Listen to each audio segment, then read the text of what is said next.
मित्रांनो, आज आपण शिकणार आहोत Marathi textbook 3rd standard lesson number 4 पाणी. त्याच्या अगोदर मित्रांनो आपण लेसन समजून घेऊयात आणि नंतर लास्ट क्वेश्चन आन्सर बघूयात.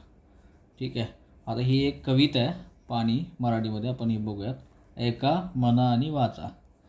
तर जरासे लागता ऊन पाणी जातं रुसून, जातं उंच उंच वाफेच्या विमानी बसून.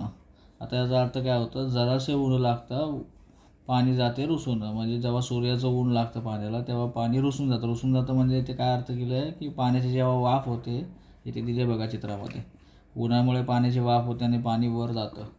त्यामुळे ते कवीने काय बोलले ते की जरासे ऊन लागता पाणी जाते रुसून, जात उंच उंच वाफेच्या विमानी बसून. तर वाफेच्या विमानी म्हणजे इथे विमानीचा अर्थ काय दिला आहे, वाफ.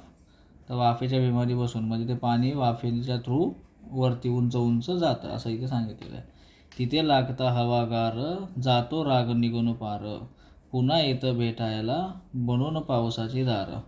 तिथे वरती गेल्यावर त्याचे ढग तयार होतात. ढग तयार झाल्यावर त्याला गार हवा लागली, थंड हवा लागली की ते परत पावसाच्या रूपाने खाली येतं. त्यामुळे इथे कवीने काय सांगितले आपल्याला, तिथे लागता गार हवा जातो राग निघून म्हणजे ते थंड होतं म्हणजे राग निघून जातो.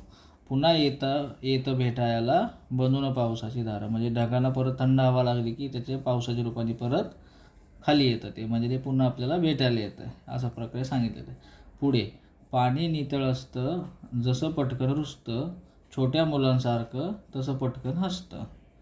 पाणी इथे काय सांगितलं आपल्याला, पाणी नितळ असतं म्हणजे स्वच्छ असते आणि जसं ते पटकन रुसतं, जसं उन्हामुळे वरती जातं तसं ते पावसाच्या रूपाने परत खाली येतं. म्हणजे छोट्या मुलासारखं ते रुसतं पण आणि लगेच हसतं पण. तर त्या प्रकारे इथे आपल्याला याचं वर्णन केलेलं आहे कवितेने.